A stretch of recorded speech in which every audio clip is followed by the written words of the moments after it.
out of here, and knocked it away. It's time for Warriors Wrap-Up. We'll bring you into the locker room and hear from Coach Kerr and the players. Highlights from the game. Warriors Wrap-Up starts now. The Golden State Warriors survive in Portland tonight. Final score 118-114. This is Warriors Wrap-Up presented by Xfinity, a 10G network made for streaming live sports. Evan Giddings with you after the Warriors find a way once again to go up by a large lead, this time 22 points in Portland, and then Portland eventually comes back into the game. Surprisingly, the Warriors did not trail at all throughout this basketball game, but they find a way to make it interesting as it comes down to the very end once again, and the Warriors find a way to get their second consecutive win. Back-to-back wins, mind you, for the first time since November 1st and November 3rd. They also, of course, snap a 7-game road losing streak, which dates back to November 3rd. So some positive for the Golden State Warriors, but I'm curious what people take away from this basketball game. One in which Stephen Curry did not score double digits and, in fact, broke a consecutive three-point make streak of 268 games, the longest in NBA history. Last time he did not make a three was on December 1st of 2018. I think I was still looking for my first job out of college at that time, so that was the last time that Steph did not make a three in a regular season game. And then a lot of other things that were positive from the standpoint of Klay Thompson, Andrew Wiggins combining for 53 points, two guys in a night in which the Warriors did not have their typical leading scorer stepping up. Those were the guys that filled the scoring void against a Portland team that just simply would not roll over. So the Warriors get their second consecutive win. They are 12-14. They hand the Portland Trailblazers their 19th loss of the year. And I'm curious where people are at. 888-957-9570 is the number. Shout out to the Comcast Business Text line. We appreciate you tuning in. Also, we see you on YouTube. Thank you for chiming in. We appreciate you joining us here for Warriors Wrap-Up after every single Warriors game, all 82 here on your home for Warriors basketball, 95-7 the game. I mean, I already see you can see this was a win that the Warriors needed, and it's kind of the same feeling coming off of last night of against a lesser opponent, mind you. I thought Brooklyn was a team that was going to give the Warriors some trouble. They found a way to get a win at home in which Stephen Curry was amazing. And here tonight, I think because of how much Steph had to exert last night in a back-to-back, either he didn't have his legs, he didn't have it going, and the Warriors had to step up because Stephen Curry had a season-low 7 points and did not make a three-point shot. So you look at Andrew Wiggins and Klay Thompson. Specifically for Klay Thompson, this now marks 4 games in which he has hit a total of 21 three-pointers, and him and Wiggins tonight combined for 53 points, 9 for 16 on three-point makes. This is a game that they do not win without those two guys. So I was encouraged to see what Wiggins did, especially coming off the bench after heading 3 games ago in which he was benched along with Klay Thompson against the Phoenix Suns. The new starting lineup for the Golden State Warriors, the combination of Podziemski, Jonathan Kuminga, along with Stephen Curry, Kevon Looney, as well as Klay Thompson, are now 2-1 in their 3 starts together. But again, another double-digit lead essentially squandered. They led by 22 points tonight. It was at one point tied with about 8 minutes and 40 seconds left in the ball game. The Warriors did by 13 on the road at Phoenix. They lost that game. The prior one, they led by 14 in Oklahoma City. Double-digit leads have not been uncommon for the Warriors this year. Holding them and being able to secure a win in a defining fashion or in a definitive fashion, that has been the issue. The Warriors have only won a basketball game of their 12 this season now 2 times. And it was earlier in the year against the New Orleans Pelicans, as well as a road game against the Detroit Pistons. Now, that was the 4th game of the season against New Orleans, and then it was the 8th game of the year against the Detroit Pistons. That began the mark of the now 7-game losing streak that the Warriors just snapped tonight in Portland. So are you encouraged by the win? Are you happy the fact that they picked up a W? That is certainly something to be, I think, at least happy about. But to me, where I'm at is, it is, while encouraging, I'm still not yet impressed by this Warriors team. And I know that they're missing Draymond Green. I know that they're missing Gary Payton II. But they're playing a Portland Trailblazers team that has their eyes set on the lottery. And the Golden State Warriors are a team that has their eyes set, ideally, on the postseason. 118 to 114 is a 4-point separation. The Portland Trailblazers are 2-8 as a home team this year. I know the Warriors just need W's at this point, but I'm curious where people fall on this as we dig into the game. To me, it's encouraging from the standpoint they picked up a victory, but I'm still not yet impressed by what this team has been able to put together on a consistent basis. One other thing that was encouraging, I thought that Steve Kerr, another game in which he is essentially forced to lean into the younger players. And tonight, as opposed to the last game against Portland, which was at Chase Center, that was the Jonathan Kuminga coming out party. Remember, Steve Kerr had said that Kuminga was not in the 10-man rotation. Kuminga ends up playing the final 16 minutes of that game, essentially willing the Warriors to a 5-point win at home against these very Blazers. Now, that was a different game because the Trailblazers led for the majority of that contest. The Warriors had to come from behind.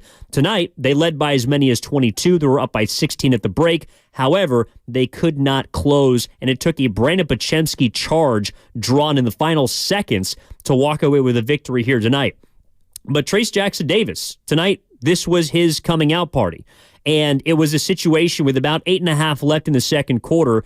Dario Saric picked up his third foul, did not play a great game, did Saric after scoring 12 points in the first half last night against Brooklyn.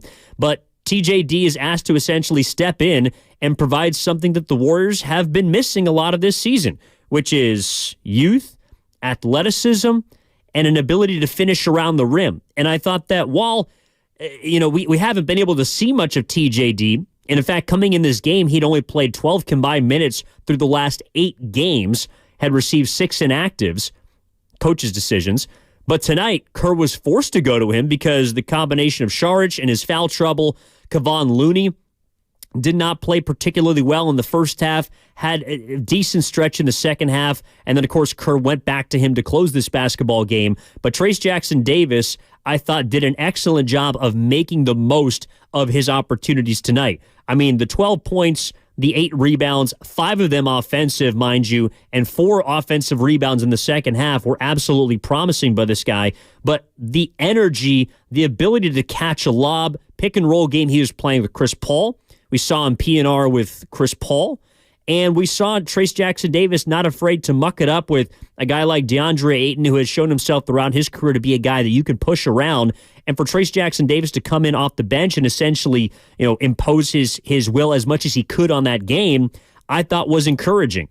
And for 14 points from this rookie to go along with a couple of steals, led to one of the sickest passes of Stephen Curry's career, a Magic Johnson behind the back throw in transition off of Trayce Jackson-Davis, kind of pickpocket, was certainly a highlight tonight, but 6 of 9, primarily around the rim, also hit both of his free throw shots.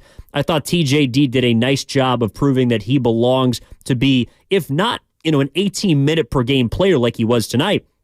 But while you're missing Draymond, you're also missing some size. You're also missing a guy that can, at least, and I think TJD has shown in short spurts that he's got a little wherewithal to him, has an idea of where he needs to be. Still some rookie mistakes, but that's going to happen. And if he's allowed to play through them, which Kerr has now allowed Jonathan Kuminga to do, he's allowed Brandon Podziemski to do, and maybe not to that extent, but has also allowed Moses Moody to do at some points since he took him out in the fourth quarter against Sacramento.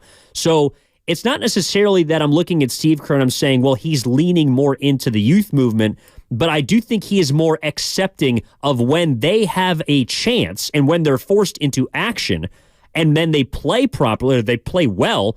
I do think that Steve Kerr is willing to give them a little more leash. And I think that Kerr has been probably piecing this thing together just because of the mixed results, not just in the wins and losses, but a lot of the different on and off nights for his players.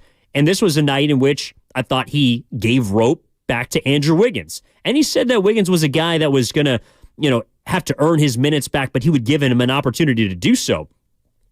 But tonight, Wiggins, 9 of 12, 4 of 6 from distance, also had 7 defensive rebounds, second most on the team behind TJD, and had 25 points, second behind Klay Thompson. I think Kerr, he's mixing, he's matching, and at least the last 2 nights, he's pressed enough of the right buttons to get it done. So as we take a look at this basketball game, and again, Evan Giddings with you on Warriors Wrap Up here on 95.7 The Game. 888-957-9570 is the number. Appreciate you chiming in. Feel free to call us. Let us know what you think about the game tonight, about the last two wins for the Warriors, which they have not had since the beginning of November. Again, November 1st and November 3rd, the last time that they won consecutive games, and they snap a 7-game road streak, a road skid here tonight at the Moda Center. What did you think about the game itself? Were you encouraged? Were you impressed? Was it the young guys? Was it the fact that Klay Thompson has been shooting the hell out of the ball in his last 4, really over his last 13 games, now above 40% from three-point range? Is it Andrew Wiggins taking the demotion from the starting lineup in kind, and at least tonight, showing that he can turn that and channel it into an energy that is positive and conducive to winning? I mean, was it the fact that Steph Curry had an off night? Are you looking for him? Like, the Warriors, I think they do have a lot of things they still need to figure out. And once eventually Draymond Green comes back into the fold, not knowing when that is, they'll probably get a clearer picture of what this ceiling can be. But for right now, is it just in being encouraged by the victory? Are you impressed by some of the younger guys stepping up? Or are you looking at this game and essentially saying, look, we're up by 22 to a 6-win team, and we couldn't hold a lead? Now, they didn't trail at any point in this basketball game, but there were multiple chances in which it felt like Portland was going to have a chance to basically do to the Warriors what the Warriors have been letting teams on the road do to them for the majority of the season, which is get back into the game, eventually take a lead, and then find some way to lose a basketball game. At the very least, the last two nights, both at home and now on the road, they have found ways to win. I think the game against Brooklyn, to me, was more impressive than the one tonight. But again, if you lose this game tonight, the game last night, in my opinion, doesn't really give me much. So they had to back it up. They did. Back-to-back victories on back-to-back nights nonetheless. And I think that was an encouraging part of this game. Let's get out to D in D.C. What's up, D? You're on with Evan Giddings here on Warriors Wrap Up on 95.7 The Game. What did you take away from tonight's win in Portland? Evans. What's going on, brother? How you doing? Good, man. What's up? Hey, man, look here, man. Kerr is criminal. Criminal for what he's doing to TJD. That boy is the answer. The answer that we've been looking for, man. Looney no longer has it. You can easily tell that he can't even jump about 1 inch off the floor. TJD brings everything that we need, that electricity, that ability to jump, that floor of, oh my God, oh man, it's just a revelation to see what the guy was able to do tonight, man. You put that in the starting lineup, we have the answer. Kerr needs to wake up, man. He really does need to wake up and give the kids, all the kids, an opportunity to showcase what they can really do. That's what I have, man. Appreciate it, D. Look, I'm largely with you. And this is something that's I've heard. It's been a running theme throughout this season, right? Kerr has to wake up where he's got to lean more into the younger guys in his roster. And while it's taken him probably longer than a lot of people would want, I do think that Kerr has shown signs and a willingness to, once someone proves that they deserve to be there. Now, granted, the TJD, in your case, D, has not had as many opportunities to prove that. But tonight, because Looney was ineffective and has been largely ineffective through the first now 26 games of this season, along with the fact that Šarić was in foul trouble, and I also don't think that Šarić has been able to give them much defensively. He does add a shooter on the offensive side of the floor, but I think that's more Kerr leans into him more because of the lack of shooting in general on this basketball team, and so he gives him a big that can at least space the floor. But to me, Šarić is a guy that gives up as much defensively as he might help you on the offensive end. This is what I'll say about Trayce Jackson-Davis.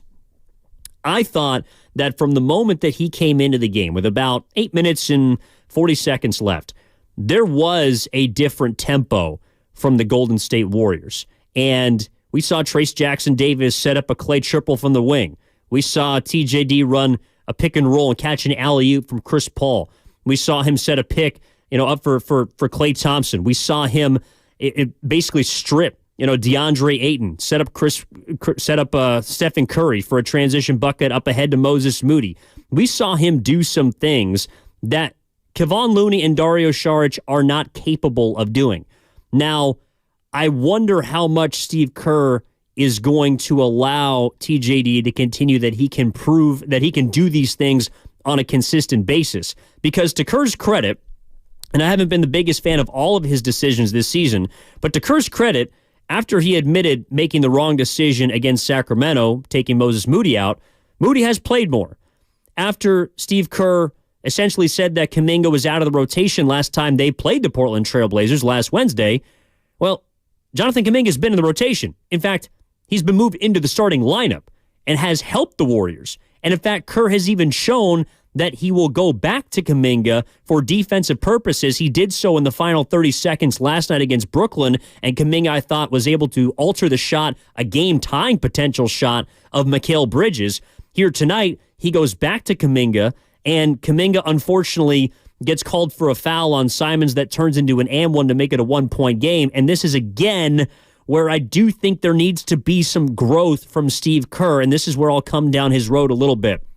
That final possession for Portland, in which Simons gets matched up on JK, there's about 15 seconds left. Simons dives to the rim, and he kind of pushes off of Kuminga, but Kuminga gets called for the foul. The Warriors have 2 timeouts in that situation. They still have their challenge left. I think that is a clear, challengeable spot for Kerr. Maybe not in a spot that, like, even if they don't win it, I think that that's a situation where the challenge is able to help you more than a loss of the challenge is going to hurt you, because you still have 1 timeout left. Now, maybe the Warriors and Kerr is thinking, hey, well, we want more than 1 timeout in case something goes off the rails, and the Warriors down the stretch of basketball games have not been exactly great. But that, to me, is why you have Chris Paul in the game, to be someone that can be a coach on the floor and take care of those kinds of decisions without Kerr having to worry about that. That, to me, is a situation where the 2 timeouts and a challenge, you can do better for your team by winning a challenge than hurting your team by losing a challenge. And I thought it was up in the air enough on the foul on Kuminga for Kerr to ask for the challenge there. And at that point, it would have been a 2-point game. You can make free throws, make it 4, yada, yada, yada. You can win the game much easier than you had to, which is essentially 15 seconds left. Warriors are in a situation where they have to foul. Curry inexplicably goes 1 and 2 at the free throw line, and then it takes a Shaedon Sharpe full head court steam into Brandon Podziemski in a charge with 0.6 seconds left to win that basketball game. I mean, you just look at the final 3.5 minutes. The Warriors were up by 8.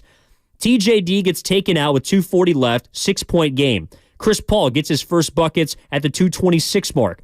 Curry throws a lob to Wiggins, 113-106. Again, you're up by 7. Wiggins grabs a rebound, and then the turnovers start to happen. That's a situation where I don't think Chris Paul played great tonight, and I do want to get to him because to me there's a conversation to have between him as well as a potential younger player, and this is really, I think, the theme that we're trying to get at, and according to D, the theme between TJD and Looney. I think there's a theme between Chris Paul and Brandon Podziemski, as well as some other veteran pieces with the younger ones. But Curry turns it over with 1:12 left. That turns into an easy Simons bucket, 5-point game. Then the Warriors don't get a great possession. Forces a Curry 3 late in the shot clock, a bad shot, which turns into a second chance opportunity set up by Malcolm Brogdon, and an and one that Shaedon Sharpe draws on Kevon Looney. That makes it, a 2-point game with 45 seconds left. Then Chris Paul, with the ball in his hands, is able to hit a big fadeaway over DeAndre Ayton to make it again 4, and then that's where Kerr goes to Kuminga. Might have gotten away with an offensive foul, did Simons. The challenge, I think, should have been used, but it wasn't. The Warriors end up surviving. So I think there was a lot happened down the stretch of that game in which I understand why Kerr would want to go back to Looney, especially with how much TJD has not played in those kind of situations. But I wonder if the way that the Moody game in Sacramento was a turning point, the way that the Kuminga game last time they played Portland was a turning point, I wonder if this game is a turning point for Kerr as far as inserting Jackson Davis into more of a rotational position, especially with Draymond Green out. you got more minutes at the 4 or even the 5, because I think you can play a little bit smaller with TJD and not give up much on the interior. I think he's a good rebounder. He flew in for 4 offensive rebounds in the second half of that game, one of which looked like he was going to touch the top of the backboard. I mean, this guy's got bunnies out of the gym. And you also don't have Gary Payton II, who's one of your better offensive rebounders, though he's much smaller.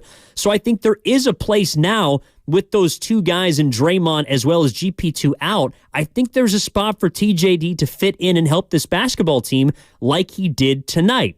But on the flip side, if you feel like, well, it's against the Trailblazers, he's not playing a good opponent. They got Boston coming in on Tuesday, a team that's 20-5, and just kick the crap out of the Orlando Magic, who are a top 4 seed in the Eastern Conference.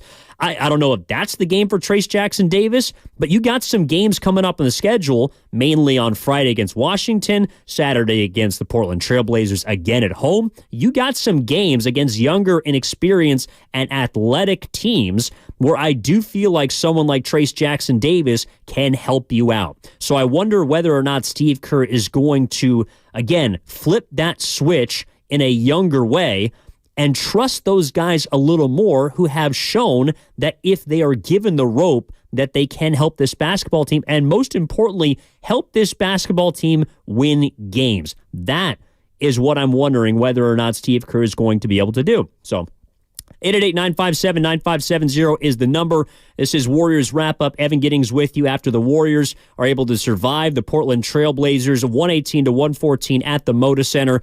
2 straight wins for the Warriors, first time since early November. They snap a 7-game road skid. They're now 2 games within 500. If they go, essentially 2-1 over the next 3 games, and I do believe 2 of them are winnable, then you're a game below 500. You start looking at the schedule, and heading into the new year, you might be able to make up a little ground, which is something that would be huge considering you're missing 2 of your best defensive players in Green along with GP2. On the YouTube chat from Randy Burnling, I'm surprised at how loose Curry is with the basketball at times at the end of games. I'm kind of with you. Again, that 113 turnover by Curry, I thought got Portland going in a game that it looked like the Warriors were going to be able to secure up by 7 with less than 3 minutes left. Floyd Smith, an amazing CP3 fadeaway. That was something that I was encouraged by because kind of quietly, I don't even know if it's quietly, Chris Paul has not been helping the Warriors as a scorer. Now, he's been helping them as a facilitator, and I have liked him embracing his role as, the point guard off of the bench. I know he was a plus again tonight, and he's helped unlock a second unit that has outplayed the majority of its opponents. And for most of the season, the issue has been with the starting 5. But what I do need from Chris Paul is you have to knock down the open three-pointer. You have to be able to hit an open mid-range jump shot. And until the final 2 possessions, in which, to his credit, Chris Paul did clutch up and knock down shots when the Warriors needed him to, up until then, I was wondering how exactly Chris Paul was going to help them offensively in this game against a much younger team, and that was a little bit concerning.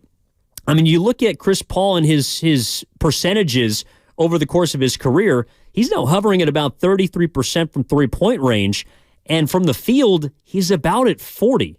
And that's something that I think the Warriors, if they're thinking about how to use him, how many minutes, and what he's able to do offensively, well, if he's just a passer, then it does kind of hurt the Warriors' second unit because it hurts their amount of spacing. I don't know how closely they have to kind of stay on Chris Paul's hip when it comes to that pick and roll. And I wonder just where he's going to fit in and if that shot is going to start coming along. Because one other thing about this game is it's clear that Klay Thompson's shot is coming along. And I know people were worried about what he was going to be as a potential second option for a Warriors team that lost a 20-point-per-game scorer last year in Jordan Poole. But Klay Thompson, it's taken him a little bit of time to get this thing going, more time even than it did last year. But again, the last 4 games, he's got 21 threes. He's shooting over 40% the last 13 games. In the month of December, he's north of 40 from distance. And while I don't think that Klay Thompson has been as much of a security blanket offensively inside of the three-point line, I think that Klay, like you're going to take the bad with the good when the 3 ball is falling. The issue has been the decision-making with some of his shots early in the year have also coincided with him not shooting well. And even though he's taking less shots, it's around 14.5 compared to the 18.5 or 19 shots per game that he was taking last year. So he's taking less looks. But if you need scoring, then in some cases you almost do need Klay Thompson to shoot more, and he hadn't been hitting at enough of a percentage for the Warriors to feel comfortable with him being a go-to second option. That's where Wiggins' struggles also really hurt you because he wasn't adding anything offensively nor defensively. Tonight, I thought Wiggins was engaged. I thought he was getting and mucking it up down underneath the rim. He was grabbing defensive rebounds. He was using that 45-inch vertical that we saw on full display when he first got to Golden State. He was knocking down threes. He was attacking the rim. Andrew Wiggins had 2 dunks tonight. I don't know if I've seen that from him in a game so far this year. So Andrew Wiggins, to me, has the way that Klay Thompson took the benching personally against Phoenix, and even going before that, I think Andrew Wiggins off the bench has, I don't know if he's going to reclaim his starting lineup role. I think he's got an opportunity to. But if he's given you anywhere between 15 to 20 points off the bench in 25 to 30 minutes, that is a net positive, in my opinion, from Andrew Wiggins. So, to me, if we're looking at this ball game, I think the fact that Stephen Curry had probably his worst offensive game of the year, though he was still a plus 12, and Andrew Wiggins and Klay were able to combine for 53 points, the Warriors don't win tonight without those two guys doing what they do. I also am looking at Brandon Podziemski, who had a game-high 33 minutes, made arguably the biggest play of the game, taking a charge down the stretch on Shaedon Sharpe, essentially securing the ball game for the Warriors. So, I thought the young guys played pretty well. The majority of the OGs, or I should say Klay and Wiggins, played well. Curry didn't shoot it well, though he was still able to provide an impact. And then I thought Kevon Looney, along with Dario Saric, kind of got played off the floor a little bit tonight. So, look, this is a game that the Warriors needed to win, and they did. And that, to me, is something they get credit for. But it doesn't mean I necessarily have to be impressed by it. And if you are impressed by it, I would love to hear why. At 888-957-9570, Evan Giddings with you on Warriors Wrap-Up here after the 4-point win in Portland. The Warriors led by as many as 22 points early in that third quarter. And it was kind of like a similar script to the Brooklyn Nets game, just with different characters, honestly. Instead of Cam Johnson and Mikal Bridges and Cam Thomas, who had a 40-burger last night for the Nets, it was guys like Anthony Simons, who scored double digits in that third quarter, Jeremy Grant, who ended up with 30 points on 19 shots in this basketball game. It was guys like Shaedon Sharpe. It was guys like Kamara, who I have not heard of before they played, the Blazers a couple of games ago. In fact, I think he was actually a Suns second-round pick that they sent to Portland in the deal with DeAndre Ayton going back to the summer that sent Bradley Beal over to Phoenix. He was 3 of 3 from downtown, and I think he hit pretty much all of them from that right corner. So the Portland Trailblazers just got hot from the three-point line in that second half, and in that third quarter, the combination of the Warriors being unable to put together anything offensively with any consistency and then giving up, I thought, a lot of transition looks, early looks in the shot clock, but good looks for the Portland Trail Blazers. You're looking at the 5 3-pointers that they made in that third quarter. You're also looking at Simons and Grant erupting for 20 of the 35 points. And then Portland shot 60% as a team, and they were +9 on the glass. So everything that the Warriors had done in the first half, which was shoot near 60% from the floor, shoot about 43% from three-point range, though they were 4 of 8 at the free throw line in the first half, which was not exactly a great thing. They shot it extremely well. They gave it all back. And that's where I think that the question for me is, I'm not exactly sure yet if it's the Warriors' inability to consistently put together and muster offense for a full 48 minutes, or if it's the fact that they're unable to get stops when they need to against teams that can speed up the pace. When the Warriors played with pace in the second quarter, and I thought it was largely when Trace Jackson-Davis was in the game, well, then you saw them being able to put together, they got out in transition, they were getting points in the paint, they were running. Meanwhile, Portland flipped the script on them in the third quarter And by the beginning of the fourth, you're looking at a 5-point game. That was once a 22-point lead for the Warriors. So if you're encouraged by the win, if you're impressed by the win, please call in and let me know at 888-957-9570. Also the number for the Comcast Business text line. We see you out there on YouTube. Please chime in. We'll read your comments during the break. I do also want to get to Steve Kerr, who spoke after the game, as well as, of course, our hardest worker of the game and extending the three-point line. All of that is coming up on the other side as we move forward on Warriors Wrap-Up. Evan Giddings with you here on 95.7 The Game. We're taking your calls next, your comments after the Warriors walk away with their second consecutive win for the first time since early November. You encouraged? You impressed? We'll discuss on the other side. Meet Cheryl.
Now back to Warriors Wrap-Up on 95.7 The Game.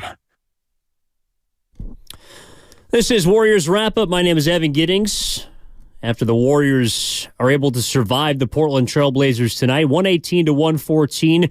2 straight wins for the Warriors now, 12-14 on the season. First time they get back-to-back wins since November 1st and 3rd. They also snap a 7-game road skid against the Blazers, a team that they have now beaten twice this season, and a team that has tested them twice this year. I know that the first time they faced them at Chase Center, the Blazers controlled the majority of that game, but here tonight, the Portland Trailblazers were trailing, and the Warriors controlled most of the game, really up until about the 10-minute mark of that third quarter. They led by as many as 22. The Blazers eventually came back to tie this basketball game with 8 minutes and 40 seconds left in the fourth quarter. The Warriors led by then as many as 7 with under 5 to play. Blazers cut it to within 1, and it took a Brandon Podziemski charge with 0.6 seconds left on a Shaedon Sharpe drive that might have tied the game, or at least got him free throws to tie the game for the Warriors to eventually walk away with a win. So 888-957-9570 is the number I see on the Comcast Business text line from the 510. Back-to-back wins. Both Klay and Wiggins had solid games, a good omen for Tuesday night versus the Celtics. Not sure I can quite go there yet, as Boston actually just beat the Orlando Magic, who are a top 4 seed in the Eastern Conference, by 17 points on their home floor earlier tonight. So Boston is going to come out to Chase Center on Tuesday before the Warriors host Jordan Poole and the Washington Wizards on Friday, and then they get the Blazers again on Saturday at Chase Center. So a lot of home games upcoming for the Golden State Warriors. In fact, only one more across the next 10 that is on the road, and that's going to be on Christmas against the Denver Nuggets. But I want to hear what people thought about this game and where the Warriors are at right now, 2 games below 500. I was encouraged by the fact that the Warriors won a game in which Stephen Curry scored just 7 points. He broke a 3-point consecutive make streak that goes all the way back to 2018, right? 268 games in a row that he had made a 3-pointer. He did not tonight. And the fact that the Warriors got contributions off the bench, big ones from Andrew Wiggins, big ones from Trayce Jackson-Davis.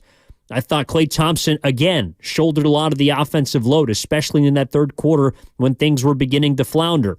I thought that Brandon Podziemski provided punch from the starting lineup. What I was not really encouraged with was Kevon Looney's play again tonight.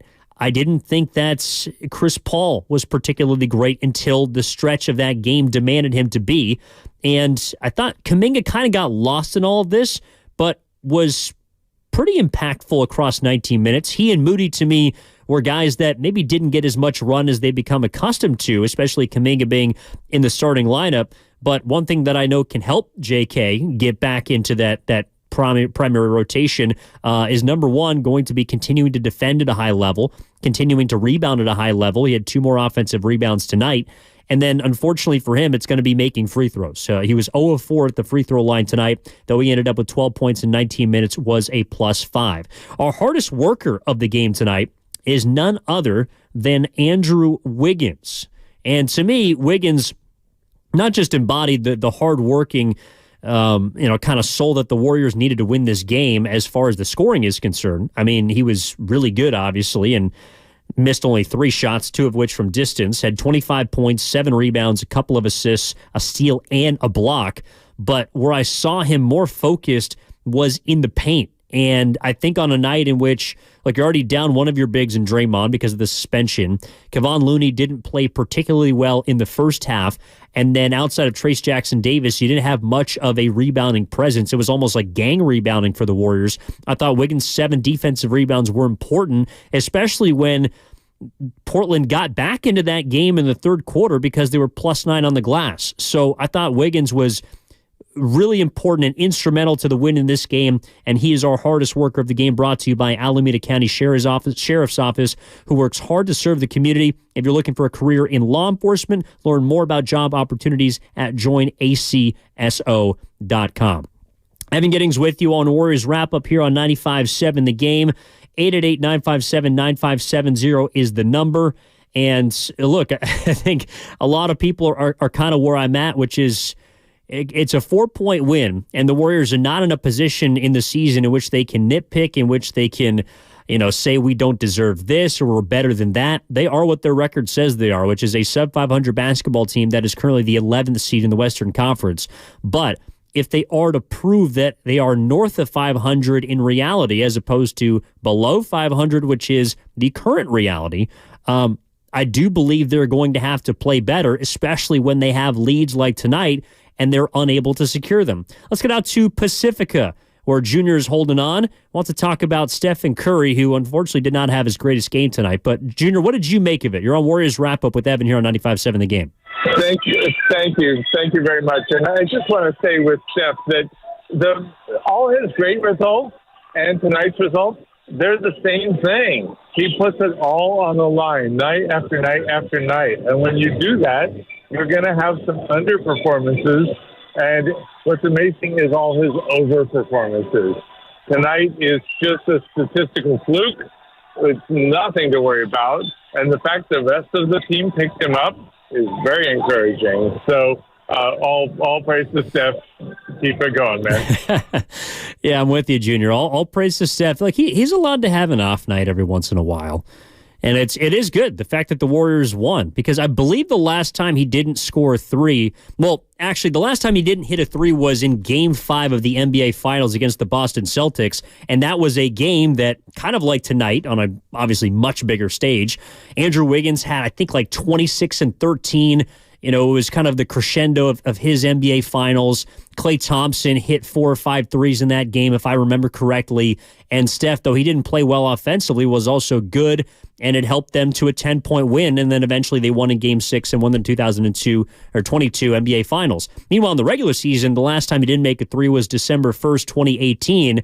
And I believe that was against Milwaukee, and they got absolutely slaughtered that night. So the fact that the Warriors did win tonight, granted it was against a 6-win Portland team, that is encouraging that they could overcome one of Curry's worst performances in recent memory, because one thing that I kind of felt last night against Brooklyn was like, if Curry has an off night, this team is absolutely dead in the water. And they at least proved that against a team that they should beat, even if Steph has an off night, they can still find a way to piece this thing together and pick up a valuable win. A big reason for that was Klay Thompson, who I thought played pretty damn well tonight and has shot very well in recent memory. Again, 21 threes in his last 4 games, and he is our reason to bring you into our extending the three-point line. Thompson goes down, 7 on the clock, backs his man down, spinning, waits, shoots over Simons, and hits a turning left shoulder, knocked it down. Klay with 21. Klay Thompson tonight would finish with a total of 28 points. That led all Warriors scored, just 2 behind Jeremy Grant's 30, but 8 of 16 from the floor, 5 of 10 from three-point range, also added 4 rebounds as well as a steal. And Klay Thompson, that is our extending the three-point line highlight, brought to you by West Coast Men's Health, successfully treating men for ED and chronic pain. Visit westcoastmenhealth.com. Well, one guy that has, of course, been a major part of this season and his decision specifically, which showed up tonight in the form of Trace Jackson-Davis, is none other than Steve Kerr, the Golden State Warriors head coach, on a night in which the Warriors survived, in which they got a win that they needed, in which they might have learned a little bit more about their youth movement. Here's what Steve Kerr had to say after the game. Vintage Andrew, that looks like the guy I know. He was aggressive, confident, took the shots that were there, attacked, made some good passes. I thought Andrew was just absolutely brilliant. What about Klay? I mean, he's been good the last few games. Klay's been good because he's taking good shots. I mean, that's what it comes down to for him. As long as his shot selection is good, then he's effective whether the shots go in or not, because he draws 2 people with him all the time. So many times we'll just set a screen for him, and a guy will jump out, and one of our bigs will duck in and get a post up or get a drop off pass for a dunk or a layup. And so I think Klay's shot selection has improved over the last week or two, and that's one of the reasons his game is so much more sound and solid. You had a Trace out there for an extended time. What did you see from him, and what sort of prompted you to get him that much time? Well, Dario picked up his 3rd foul, so that prompted Trace's entrance into the game. But, we say before every game, we say, let's see if we get Trace out there. I mean, he's impressive. You see how athletic he is, 14 points and 8 rebounds and 17 and a half minutes. So he was really productive, but he just gives us a different look just with his athleticism. And, tonight he was a real key because as soon as we put him in, he really stepped up and played well. And that's why we stayed with him. Is there a common thread that you can pull to why the third quarter, or when you get these big leads, why they tend to slide?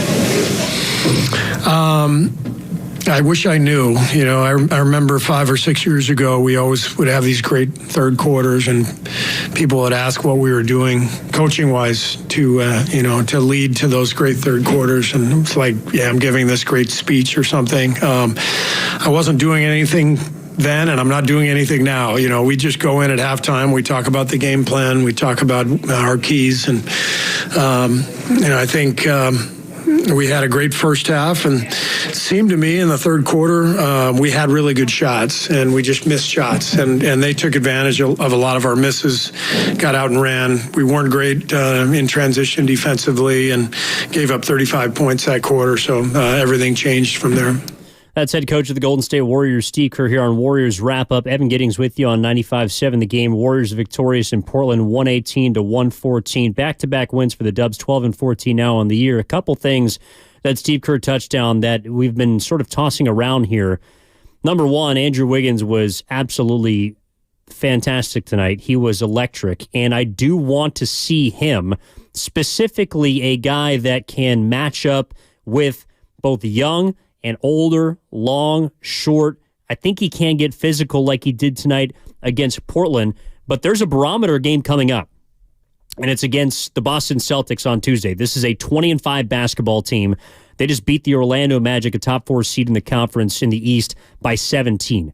That is a team in Boston that has been newly reformed. They're a different team with Kristaps Porzingis, Drew Holiday now into the fold. Of course, they sent Robert Williams III over to Portland in a trade for Drew Holiday, which he originally came from Milwaukee that last offseason. So that's a very different team, but they still got Jason Tatum. They still got Jaylen Brown. They still got their head coach Mazzulla now in his second season, and they still have a winning mentality and tradition that the Warriors are trying to figure out how they can become a team that learns how to win games. Now, I do think that Draymond's absence has provided a unique opportunity for a lot of young players, and Kerr talked about Trace Jackson-Davis being one of them. But one question I do have is, okay, so he comes in tonight with 8:30 left or thereabouts in the second quarter because Dario Saric picked up his third foul. And Kerr tossed out this quote that I just thought was interesting. He basically said each and every night the coaching staff is looking at each other saying, well, let's see if we can get TJD in. Well, my first question would be, why hasn't he been in then, if that's been the case? He's had 6 coach DMPs in the last 8 games. He's only played 12 minutes, and that came against Phoenix and I believe the Clippers 2 and 3 games ago. So moving forward, are we going to see Kerr stick with his word that he wants to see TJD play more because he's uber athletic, he can be a pick-and-roll partner for Steph, Chris Paul, and the one area, I do think that Saric has some spunk off the bench when it comes to shooting, but to me, he only plays really with Chris Paul, or he's been primarily effective offensively when Chris has been on the floor, but Saric isn't really a diver. He's not a guy that's going to finish or has not shown himself so far to be a guy that can finish around the rim. Trace Jackson-Davis can. And while he's not as much of a shooter, certainly as Saric is, I don't think that Chris Paul needs as much of a pick-and-pop partner as the Warriors and maybe some of their fans believe that he needs. I think Chris Paul would love to play with a downhill, traditional kind of, rim-running big that can defend on the other side, that can alter a couple shots, that can play with athleticism, that can go get rebounds, and that can go up and play above the rim on the offensive side. I think that's where Chris Paul can help this team make some hay as a playmaker because he hasn't been able to help them as much with his shooting. So I do wonder if Steve Kerr is going to give TJD more of a rope, and even beginning on Tuesday against a very good Boston team. Like, if there's one thing that I hope to learn from Tuesday, it's, number one, how far the Warriors away, and they got them at home and an even rest, so I think it's a pretty evenly match, at least coming in on paper. But how does Steve Kerr and his rotations either alter from what we've seen the last 2 games in which they have won, or does he kind of stick with him? Does he still puzzle piece it together? Is he riding the hot hand? What is Steve Kerr going to do in regards to playing younger, faster, longer players that the Warriors do have? That is what I'm very curious to find out, because I think tonight, along with last night in Brooklyn, a few of those guys proved that they have an ability to play with a Boston team. And if they don't, well, that's something I would also like to find out too, because Boston's probably thinking they're just going to walk in there, waltz in a Chase Center, and walk away with the W. If the Warriors can show us something in that game, I think that is a valuable kind of case study, or an opportunity for a valuable experience. And you don't get a lot of them against top teams around both conferences. So I think that it's a chance for Steve Kerr to, number one, grow as far as where he divvies up his minutes, but also how those guys respond to a Boston Celtics team that is playing the best basketball right now of any team in the NBA. And then thirdly, it's the question from Steve Kerr that we're all trying to figure out, which is, what is going on in the third quarter? I mean, quote, I wish I knew. Evan Giddings, I wish I knew. I'm sure everyone out here wishes they knew. The Warriors have been known as a third quarter team that puts teams away and that puts the nail in the coffin. Instead, really the last month or so, going back to midway through November, this is a team that, instead of nailing down the coffin in the third quarter, has had the coffin about halfway open and then has allowed their opponents to pry it open and then rise from the grave. Like, that's the way that a lot of these double-digit leads have looked. And I know technically they didn't lose tonight, but when you go from up 22 to then tied with 9 minutes left, and you get outscored by 11 in the third quarter, that was really only aided by a couple of baskets down the stretch of that third quarter, one of which by Andrew Wiggins I thought was a big J. Then you do give us a little reason to kind of question what's going on, specifically out of the locker room. I'm not saying it's because you don't have a rah-rah speech, or maybe you do, I'm not sure, but there is somewhat of a switch right now that seems to have been turned off between the second and third quarters, because there's been nothing to complain about in recent memory in those first halves for Golden State. They've been hitting shots. They've played with urgency. They played with intensity. They played with energy. They've been defending. And then in the third quarter, I don't know if it's that they've let their foot off the gas pedal, or teams have maybe just risen back to their statistics. Like Brooklyn last night did not shoot the ball very well in the first half. They're a team that is, statistically speaking, a good three-point shooting team, so you could say they sort of regress to the mean. But this is a Portland Trailblazers team that's 28th in the league in three-point shooting. They made 5 threes in the third quarter. And I thought that in the first half, they played like a team that's a six-win club. They weren't taking good shots. Chauncey Billups was kind of mixing and matching, was going with the young guys sometimes. Scoot Henderson was playing up and down basketball. He was playing pickup. Guys that shouldn't be taking certain shots, the Warriors were forcing them into them, were baiting them into them. They were taking them, and that allowed the Warriors to get out and run. And I thought that also the Warriors were a more physically imposing team in the first half. That, for whatever reason, changed in the third quarter. And again, this is all in a basketball game in which Stephen Curry only scored 7 points. So, it's interesting to me to see how fans gauge this as either a stepping stone game, as just a win, you move on, you take it, you wipe the slate clean, and you move forward, because that's sort of the way that I'm leaning. Again, I was encouraged by the fact that they won a game in which Steph did not even score 10. I was not necessarily impressed with the fact that they essentially and almost squandered a 22-point lead that took a sub-1 second charge drawn by a rookie to potentially walk away with a win in this game. I thought there were a lot of things from the coaching staff to some of the players. These are things that they can correct, and I still think the Warriors are trying to figure out how to win games, how to close games in definitive fashion against teams like Portland, in which they should be. So Any final comments here on Warriors wrap-up? Happy to take them. A final call, 888-957-9570 is the number. Also the number for the Comcast Business text line. Appreciate you chiming in on the YouTube chat. And, I think a lot of people are willing to be patient with Kerr. The other half of the audience is willing to lean all the way in on some of these young guys. I think it's a very delicate spot for Steve Kerr. And while I would critique him for how he approached the first, 15 games of the season, I think that losing stretch, and specifically the one on the road, which was snapped tonight at 7 games, has been forcing him to reevaluate where he is with this roster. And while I don't think that he can wholly jump into the deep end with giving every single young player immediately more opportunity, I do think that, again, the Moody game in Sacramento was a turning point. I think that the game against Portland, their first meeting with Kuminga, was a turning point. And I think a game like tonight can be a turning point for someone like Trayce Jackson-Davis in regards to Steve Kerr's decision-making. I also think Kerr did a really good job at allowing Andrew Wiggins to earn his way back into a rotational spot that tonight was extremely important. Andrew Wiggins played 29 minutes. He, along with Steph, Klay, Podziemski, and Paul, all played 29 or more minutes. Those were guys that were important to helping the Warriors win this basketball game down the stretch and righting the ship that could have easily gotten out of hand. That's, to me, where I do think the Chris Paul thing, which I'll sort of end on here, is interesting because though I don't think he largely played well, he was 0 of 4 from 3, 2 of 7 from downtown. He hit 2 of the biggest shots down the stretch of this game. So having a veteran presence like that on the floor, I do think is valuable to Steve Kerr.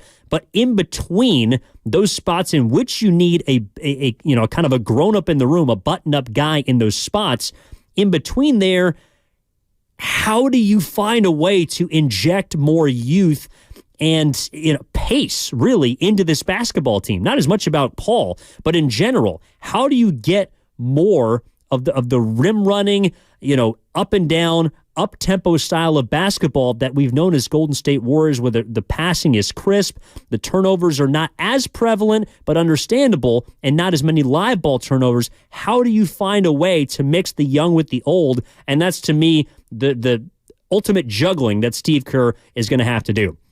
So it worked tonight, at least down the stretch of the game, for the Warriors to walk away with a 4-point win as we bring you to a close of Warriors wrap-up. 118-114. The Warriors are now 12-14 after they get their second straight win on back-to-back nights, mind you. They get the Boston Celtics upcoming on Tuesday evening in a game that I certainly cannot wait for, and we'll have for you Warriors Live as well as Warriors wrap-up. Tim Roy will have the call. We start at 6 with Warriors Live, 7 o'clock tip from Chase Center, also a TNT nationally televised game when the Boston Celtics, who are 25, come into town. That is going to be on Tuesday night. So a big thank you to Sterling Bennett. Big thank you to John Lucan. Big thank you to Chris O'Connell. Everyone here in our 95.7 The Game studios doing a fantastic job making this happen as always. A big thanks to all of you out there listening, whether you're on the radio, whether you're watching on YouTube, on the Odyssey app. We appreciate you. And also make sure to tune in tomorrow morning because we've got a Victory Monday. The 49ers just clinched the NFC West division, for God's sakes, from 6 to 6. And, of course, the pregame show with Joe Spadoni at 5 a.m. We got Bonte and Butcher. We got Steiny and Guru. We also got Willer and Dibbs from 6 to 6. Get your 49ers fix tomorrow after, of course, the Warriors get a big win. The 49ers got a maybe more definitive win, but all around, it's a great day for Bay Area sports. 2-0 here on 95.7 The Game, as that'll do it. My name is Evan Giddings saying so long, where one last time the Warriors beat Portland in Portland, 118-114. We appreciate you tuning in, and we'll talk to you next time. Enjoy your evening. She's on vacation and lost in the moment. Unfortunately, so is her Chase debit card. It's got to be somewhere. Maybe she lost it at salsa night. These skirts should have pockets. Or maybe